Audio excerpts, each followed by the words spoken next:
आपको बता दूंगा, जिस इलाके में अगर अभी भी आप जाएंगे तो आपको सड़कों पर पानी लगे हुए मिलेगा। रास्ते जलमग्न हैं, नालियां भरी पड़ी है, अतिक्रमण से भरा है।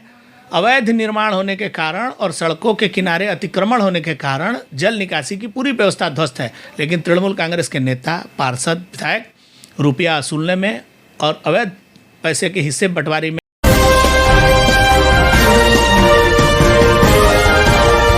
दिल्ली क्राइम नजर सब पर। पश्चिम बंगाल के विभिन्न जिलों में नगर निगम चुनाव हो चुके हैं, लेकिन हावड़ा जिला अभी भी नगर निगम चुनाव से वंचित है और इसके वंचित होने के कारण हावड़ा जिला के निवासियों को काफ़ी समस्याओं का सामना करना पड़ता है। कहीं रास्ते पे कूड़ा तो कहीं नाली की सफाई नहीं हुई। हालांकि बीच में डेंगू को लेकर इतना ट्रेंडिंग चल रहा था कि पश्चिम बंगाल से अधिकतर मरीज डेंगू को लेकर हॉस्पिटल में जाते थे और पश्चिम बंगाल में बेड भी खाली नहीं था सरकारी हॉस्पिटलों में और विभिन्न समस्याएं होती रहती थी लोगों को। और इसी विषय में चर्चा करने के लिए हमारे बीच उपस्थित है बीजेपी नेता उमेश राय जी। भैया, क्या कहना चाहेंगे?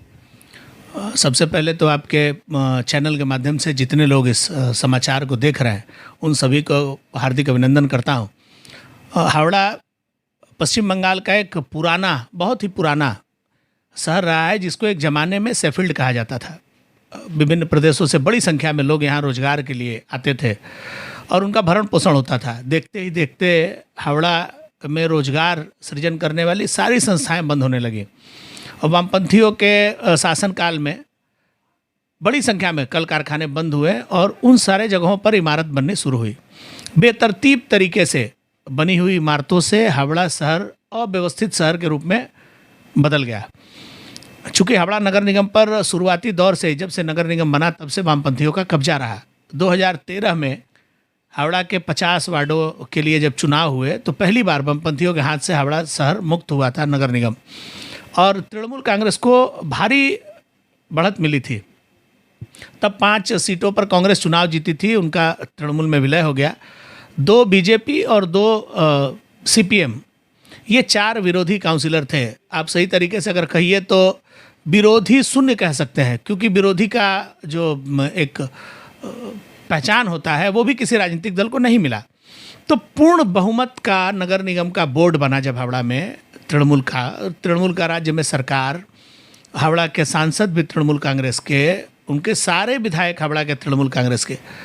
ऐसी स्थिति में हावड़ा को बहुत तेज़ी के साथ उन्नत होना चाहिए था, लेकिन हावड़ा के लोगों को नागरिक परिसेवा देने वाली जो संस्था हावड़ा नगर निगम थी वो पहले दिन से ही भटक गई।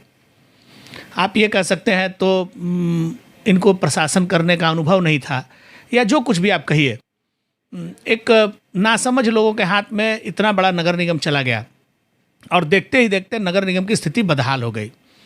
अभी हावड़ा ठीक से संभल ही नहीं रहा था कि 2015 में बाली म्यूनसिपैलिटी, जो देश का सबसे पुराना म्यूनसिपैलिटी है, बाली म्यूनसिपैलिटी के 35 वार्डों को डिलिमिटेशन करके परिसीमन कर 16 वार्ड बनाए गए और 2015 में चुनाव करा के बाली को हावड़ा से जोड़ दिया गया, ये कह के कि बाली के लोगों को उन्नत नागरिक परिसेवा देने के लिए हम बाली म्यूनसिपैलिटी से उसको बाली हावड़ा नगर निगम बना रहे हैं।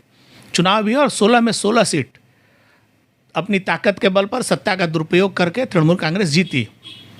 बाली का हावड़ा में विलय हो गया, लेकिन बाली के 16 वार्डों के लिए आज तक कोई बोरो कार्यालय नहीं बना और बाली के व्यवसायी, बाली के लोग, उनको नागरिक परिसेवा के नाम पर अधिक पैसा देना पड़ा। म्यूनसिपैलिटी से नगर निगम हो गया तो टैक्स बढ़ गया, पैसा देना पड़ा, लेकिन जो उन्नत परिसेवा मिलनी चाहिए थी वो परिसेवा लोगों को नहीं मिली। और छोटे छोटे कामों के लिए भी, चूंकि विलय इतना आनन फानन में किया गया था कि बाली के लोगों का ठीक से कागज पत्तर का काम भी पूरा नहीं हुआ और उनको अपनी परिसेवा के लिए हावड़ा नगर निगम के कार्यालय का चक्कर लगाने पड़ते थे। तो बाली से हावड़ा नगर निगम थोड़ा दूर भी था। इसी में 2018 आ गया। देखते ही देखते हावड़ा नगर निगम अवैध निर्माण में पूरे बंगाल में अव्वल जिला के रूप में आप मान सकते हैं। लाखों की तादाद में, मैंने यहाँ स्थिति ये हो गई कि कहीं पर लोग जब मकान बनाने के लिए प्लान लेते हैं, हावड़ा में ऐसी व्यवस्था हो गई कि आप पहले मकान बना लीजिए और उसको 250 रुपये स्क्वायर फीट के हिसाब से नाप के पैसा जमा कर दीजिए, आपको प्लान लेने का ज़रूरत ही नहीं है। तो हावड़ा अवैध निर्माण की राजधानी बन गई। 2018 में जब नगर निगम का कार्यकाल ख़त्म होने लगा, तब नगर निगम ने यह तय किया कि हम हावड़ा को और इसका विस्तृत करेंगे, इसका एरिया विस्तार करने के नाम पर, फिर से परिसीमन करने के नाम पर उस समय चुनाव को 6 महीने के लिए टाल दिया गया और हावड़ा नगर निगम के जो कमिश्नर थे उनको प्रशासक नियुक्त कर दिया गया। और तब जो हावड़ा नगर निगम क्षेत्र के विधायक थे उनको भी प्रशासक मंडली में रखा गया। 6 महीना गया, 6 महीने में कुछ नहीं हुआ, फिर 6 महीना गया और फिर 6 महीना, 1.5 साल बीत गए। हावड़ा नगर निगम चुनाव कराने के कड़ी में कोई भी प्रयास नहीं करते दिखा। इसी बीच आ गया कोरोना का 2 साल गया। इस बीच विधानसभा के चुनाव में जब टीएमसी के नेता और मंत्री प्रचार करने के लिए बाली विधानसभा में गए तो नगर निकाय के जो मंत्री हैं फिरहाद हाकिम जी, उनको वहाँ के लोगों ने घेरा, अपनी नाराज़गी व्यक्त की और लोगों के कोप का सामना उनको करना पड़ा। लोगों ने कहा कि आपने तो हमारा जीना दुश्वार कर दिया, हम तो पहले नगर पालिका में ही खुश थे, नगर निगम में जाने का हमको तो लाभ नहीं मिला, ऊपर से नुकसान हुआ। तो फिर हाकिम जी ने उन लोगों को वादा किया था कि अगर हम चुनाव जीतते हैं, हमारी सरकार बनती है, तो हम बाली को फिर से अलग कर देंगे। मतलब पुनः मुसक भवा। आप कहीं सुने हैं कि जो बच्चा 10 क्लास पास करके ग्रेजुएशन करने कॉलेज में जाए और चूँकि उसकी पढ़ाई ठीक से नहीं हुई थी तो शिक्षकों की लापरवाही के लिए बच्चे को फिर से 10 क्लास में नाम लिखवा दिया गया। बाली के साथ ऐसा ही हुआ। जिन लोगों को बाली में उन्नत नागरिक परिसेवा देनी चाहिए थी, जिनसे लोगों को उम्मीदें थी, वो प्रशासक अपनी नाकामियों को ढकने के लिए बाली को फिर से विधानसभा में एक बिल लाकर, हावड़ा अमेंडमेंट बिल, और बाली को हावड़ा से अलग करके फिर से बाली को म्यूनसिपैलिटी बना दिया गया। अब आप समझिए, बाली म्यूनसिपैलिटी बन गया। उसके लिए जो बिल आया वो बिल विधानसभा में तो पास हुआ, लेकिन पश्चिम बंगाल के राज्यपाल का जो अनुमोदन उस पर लगता है वो नहीं मिला। राज्यपाल ने कुछ प्रश्न खड़े किए कि आखिर बाली को हावड़ा में जोड़ा क्यों गया था, और जब जोड़ा गया तो उसको फिर हावड़ा से अलग क्यों किया जा रहा है। इस तरह के उनके कई प्रश्न थे, जिस प्रश्न का उत्तर सरकार ने आज तक राज्यपाल के कार्यालय को नहीं दिया, जिसके कारण वो बिल विधानसभा में तो पास हुआ लेकिन कार्यकारी नहीं हुआ। अब उसी पेच में बाली और हावड़ा के अलग होने का पूरा क्रम जो है वो अटका हुआ है। इसके बावजूद भी हावड़ा जिला प्रशासन ने असंवैधानिक रूप से बाली को अलग कर दिया। बाली का डिलिमिटेशन करके फिर से 35 वार्ड बना दिए। आपको सुनकर आश्चर्य होगा कि बाली म्यूनसिपैलिटी के अभी जो नए वार्ड बने उसमें से कुछ ऐसे वार्ड हैं जिसमें सिर्फ 2 बूथ है, 2 बूथ का एक वार्ड है, और कुछ ऐसे भी वार्ड है जिसमें 10 बूथ हैं। कौन सा परिसीमन है और ये कौन सा आंकड़ा है? तृणमूल कांग्रेस असल में इनको शासन करना आता ही नहीं है।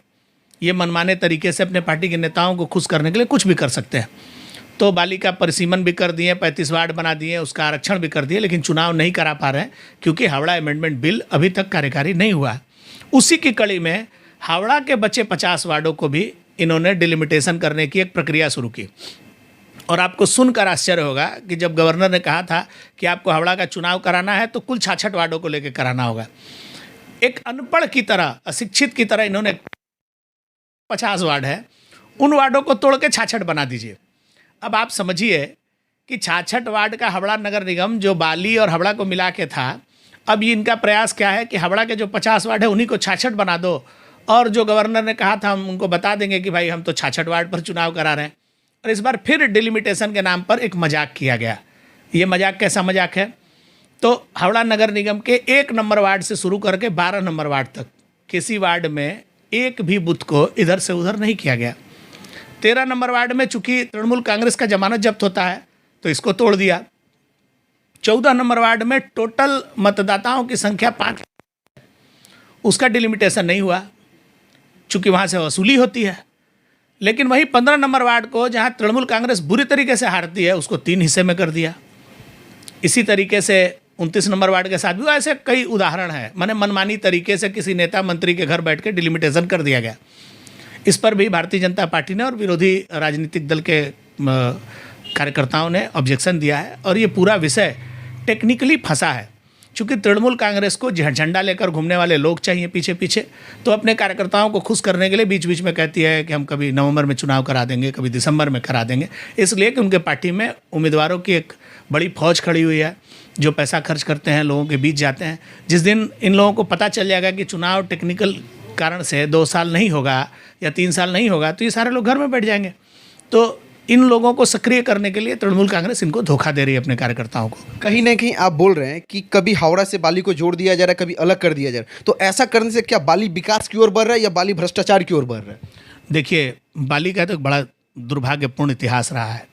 किसी ज़माने में सीपीएम के गुंडागर्दी का गढ़ माना जाता था बाली। व्यावसायिक प्रतिष्ठानों को, कल कारखाने में रहने वाले लोगों के ऊपर सीपीएम का प्रचुर अत्याचार हुआ किसी ज़माने में। किसी तरह मुक्ति पाने के लिए उन लोगों ने वहाँ पे तृणमूल कांग्रेस को जिताया। टीएमसी दाद पर खाज वाला काम कर रही है। अब टीएमसी के वहाँ के जो नेता हैं वो सीपीएम के नेताओं से 5 हाथ आगे हैं। वसूली और गुंडागर्दी सीपीएम के ज़माने से भी अधिक बाली में भी हो रहा है। ऊपर से नगर निकाय और अब नगर निगम, हावड़ा, और हावड़ा के बाद फिर से बाली। अव्यवस्थित है। आज के डेट में आप बाली म्यूनसिपलिटी में भी कोई काम नहीं करा सकते ना, हावड़ा नगर निगम में बाली का कोई काम होगा। तो बाली के लोगों का सारा टेक्निकल काम फंसा पड़ा है और इसके लिए जिम्मेवार पूर्ण रूप से हावड़ा का जिला प्रशासन और तृणमूल कांग्रेस की सरकार है। मैं आपको एक बात बता दूं, हावड़ा की जब आप चर्चा कर रहे हैं तो मैं आपको एक बात हावड़ा का बताऊं। पहले हावड़ा का परिचय एक औद्योगिक शहर के रूप में होता था। अब हावड़ा का परिचय एक गंदा, हल्की बारिश में पानी में डूब जाने वाला शहर, गर्मी के दिनों में, बरसात के दिनों में डेंगू और मलेरिया के कहर से लोगों को मारने वाले शहर के रूप में हो रहा है। पूरे बंगाल में कुछ एक ऐसे ज़िले थे जिन जिलों में सबसे ज़्यादा डेंगू का प्रभाव था। उन जिलों में से एक हावड़ा था। सरकारी आंकड़े से अभी तक हावड़ा में 7 लोगों की मृत्यु डेंगू से हो गई। ये संख्या दर्जनों है। जब प्रशासन सरकारी लैबों में और अस्पतालों में ये आदेश कर दिया कि डेंगू से मरने वालों की संख्या नहीं बतानी है, तो इस स्थिति में आपको डेटा भी नहीं मिला। लेकिन आप किसी भी डायग्नोसिस सेंटर में या स्थानीय डॉक्टरों के चैम्बर में आप जब जाएंगे तो आपको पता लगेगा कि डेंगू का प्रभाव हावड़ा में कितना था। डेंगू से लोग बड़ी संख्या में, हजारों हजार लोग पीड़ित थे। नर्सिंग होम भर गए थे। और इसके पीछे कारण है हावड़ा में जल निकासी की व्यवस्था। पिछले 4 वर्षों में नगर निगम के कार्यकाल के ख़त्म होने के बाद अंधेर नगरी चौपट राजा के तर्ज पर हावड़ा नगर निगम चल रहा है। जिनको हावड़ा नगर निगम का चेयरमैन बनाया गया है बोर्ड का, वो एक डॉक्टर है। इसके पहले भी हम लोगों का दुर्भाग्य रहा है। अब वो डॉक्टर बाबू अचानक से राजनेता बन गए। प्रयास तो बहुत करते हैं, लेकिन सच्चाई ये है कि हावड़ा नगर निगम में जल निकासी के लिए कोई व्यापक व्यवस्था नहीं हुई। मुख्यमंत्री नाराज होकर एक दिन प्रशासनिक बैठक में कही भी थी कि मैंने एक बड़ा प्रोजेक्ट लाया है जल निकासी के लिए, 100 करोड़ रुपया का। उसमें मैंने एक पहले फेज का काम भी कर दिया। लेकिन मैं आपके चैनल के माध्यम से चैलेंज करता हूं तृणमूल कांग्रेस को और उसकी सरकार को कि आपने हावड़ा में जल निकासी के नाम पर जो काम किए हैं उसका एक उदाहरण देकर दिखाइए। ये सारे विषय होने के बाद 2 महीना पहले हावड़ा में कुछ इलाके में पतला एक पाइपलाइन बिछाया गया जो गंगा में रिवर्स पानी घुमाने के लिए। ये सब कुछ दिखावा है। ये आईवास किया जा रहा है। जल निकासी के नाम पर पिछले 12 वर्षों से करोड़ों रुपया हर साल नगर निगम के माध्यम से लूटा जाता है और उसको लूटने वाला रैकेट है। वही नाली को बार बार साफ किया जाता है, बार बार भरता है। इनके पास जल निकासी के लिए कोई व्यापक व्यवस्था नहीं है, जिसके कारण हावड़ा के लोग जल निकासी की समस्या से जूझ रहे हैं। हल्की बारिश में शहर का कई इलाका 15-15 दिन, 20-20 दिनों तक डूबा रहता है। मैं आज इस जाड़े के समय में आपको चैलेंज करके बोल सकता हूं, मैं कई इलाके आपको बता दूंगा जिस इलाके में अगर अभी भी आप जाएंगे तो आपको सड़कों पर पानी लगे हुए मिलेगा। रास्ते जलमग्न हैं, नालियां भरी पड़ी है, अतिक्रमण से भरा है। अवैध निर्माण होने के कारण और सड़कों के किनारे अतिक्रमण होने के कारण जल निकासी की पूरी व्यवस्था ध्वस्त है। लेकिन तृणमूल कांग्रेस के नेता, पार्षद, विधायक रुपया वसूलने में और अवैध पैसे के हिस्से बंटवारी में ही व्यस्त है। लोगों को जो समस्या हो रही है उसका समाधान करने की इनके पास न फुर्सत है, न इसकी चिंता भी नहीं है। कहीं ना कहीं राजनीतिक के चक्कर में हावड़ा वासी पिछड़ रहे हैं। हावड़ा के निवासियों को काफ़ी परेशानियों का सामना करना पड़ रहा है। तो राजनीतिक को साइड कर लोगों की सेवा देने में अगर नेता लोग ध्यान दे तो कहीं ना कहीं अच्छा होगा हावड़ा के लिए। दुर्भाग्य मैंने तो आपको पहले ही बताया। एक तो दुर्भाग्य हावड़ा का है, हावड़ा के सांसद जो भी हुए पिछले 2-3 टर्म में, 3 बार से तो माननीय प्रसून बनर्जी जी एक बाई इलेक्शन और उसके बाद 2 बार चुनाव में जीते हैं। मैंने आज तक हावड़ा के किसी भी इशू पर उनको लोकसभा में बोलते नहीं सुना है। इससे बेसी भी हावड़ा का कोई दुर्भाग्य हो सकता है क्या कि हावड़ा का जो भाग्य विधाता है, जो आपकी बात केंद्र में बोलकर केंद्र से बड़ा फंड लेके आके इन समस्या का समाधान करेगा, उस व्यक्ति को कभी हमने लोकसभा में बोलते नहीं देखा। बात शुरू करते ममता बनर्जी से शुरू होकर ममता बनर्जी पर ख़त्म हो जाता है। इतना बड़ा कोरोना महामारी का काल चला, उनका दर्शन नहीं हुआ इलाके में एक बार भी। ऐसे लोग अगर हावड़ा के लोगों की आवाज़ बनेंगे, सांसद बनेंगे, तो हावड़ा का विकास कहाँ से होगा। विधायकों की स्थिति भी वही रही है। पहले उत्तर हावड़ा के एक मंत्री बने, अभी शिवपुर के मंत्री हैं। दोनों मंत्रियों की स्थिति एक जैसी है। इलाके में पूरे बंगाल का विकास तो दूर, उनको अपने सभा का भी विकास करने का औकात नहीं है। ऐसे लोग जो अराजनीतिक व्यक्ति है, जिनका लोगों से, देखिए क्या होता है, चुनाव में एक जवाबदेही शब्द है। अगर आप जनता के वोट से जीतेंगे तो जनता के प्रति आपका जवाबदेही होगा। अगर आप गुंडों के बल पर जीतेंगे, रंगबाजी के बल पर जीतेंगे, गलत तरीके से जीतेंगे, तो आपकी जवाबदेही उसके लिए नहीं है। तो जो पार्षद इनके पैसे के बल पर जीते हैं, गुंडई करके जीते हैं, वो जनता को कुछ नहीं समझते हैं।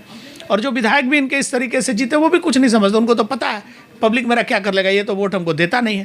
तो ऐसे लोगों के कारण, इनकी गलत मानसिकता के कारण हावड़ा के लोगों को इन सारी समस्याओं का सामना करना पड़ रहा है। इस पे आपकी पार्टी क्या कर रही है? हालांकि बीजेपी तो केंद्र में भी है, यहाँ पे भी उसके कुछ विधायक है, कुछ सांसद है, कुछ पार्षद है, तो बीजेपी क्या कर रही है?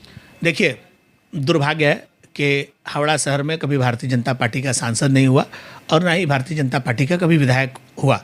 पिछले विधानसभा चुनाव में मैं प्रतिद्वंदिता मैंने किया था और आप सब लोगों ने चुनाव के दिन देखा किस तरीके से इस आधुनिक युग में भी चुनाव चलते समय सारा दिन 27 से अधिक बम मारे गए, जिससे कि मतदाता चुनाव देने के लिए नहीं उतरे।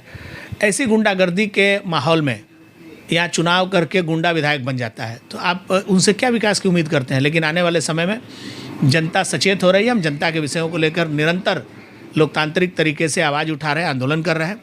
आने वाले समय में लोग जो है वो जागरूक हैं।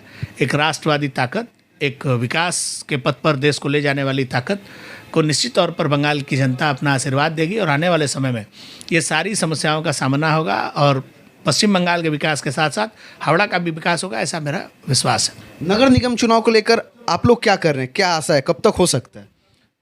हम तो बहुत आशावान हैं, चाहते हैं कि नगर निगम का चुनाव हो, लेकिन तरीके से हो, डिलिमिटेशन भी हो, तरीके से हो, नियमों को मानकर हो, आरक्षण भी नियमों को मानकर हो, और जो हावड़ा अमेंडमेंट बिल है उस बिल को कार्यकारी रूप से पास कराकर चुनाव कराया जाए। हम तो चुनाव चाहते हैं, लेकिन नगर निकाय के चुनाव, पंचायत के चुनाव जिस तरीके से बंगाल में होते हैं, उससे आप बहुत कुछ उम्मीद नहीं कर सकते हैं। जब लोगों को आप नॉमिनेशन नहीं करने देंगे, लोगों को मतदान करने नहीं जाने देंगे, ऐसा चुनाव कराने का क्या मतलब है? तो लोगों को बड़ी उम्मीद है कि आने वाले समय में पश्चिम बंगाल में एक व्यापक परिवर्तन होगा और उस परिवर्तन के लिए जनता ने अपना मन बनाया है। आने वाले समय में निश्चित तौर पर पश्चिम बंगाल में विकास की धारा बहेगी, उसके लिए एक व्यापक परिवर्तन की आवश्यकता है। कहीं ना कहीं हावड़ा के सभी निवासी इंतजार कर रहे हैं कि हावड़ा में जितना जल्दी हो सके नगर निगम चुनाव हो जाए, क्योंकि नालियों की दशा बद से बदतर है और उसके साथ साथ रास्ते पे जहाँ तहाँ आपको कूड़ा कचरा देखने को मिल जाएगा। उसके साथ साथ जितने व्यवसायी लोग हैं उनको भी काफ़ी समस्याओं का सामना करना पड़ता है। तो प्रशासन से हमारा अनुरोध रहेगा कि जितना जल्दी से जल्दी हो सके हावड़ा नगर निगम का चुनाव करा दीजिए और उसके साथ साथ लोगों को जो सुविधा मिलनी चाहिए उस सुविधा दिलाइए। खैर, नगर निगम चुनाव की इस चर्चा पे दिल्ली क्राइम न्यूज़ के लिए मैं रोशन कुमार मिश्रा, जय हिंद।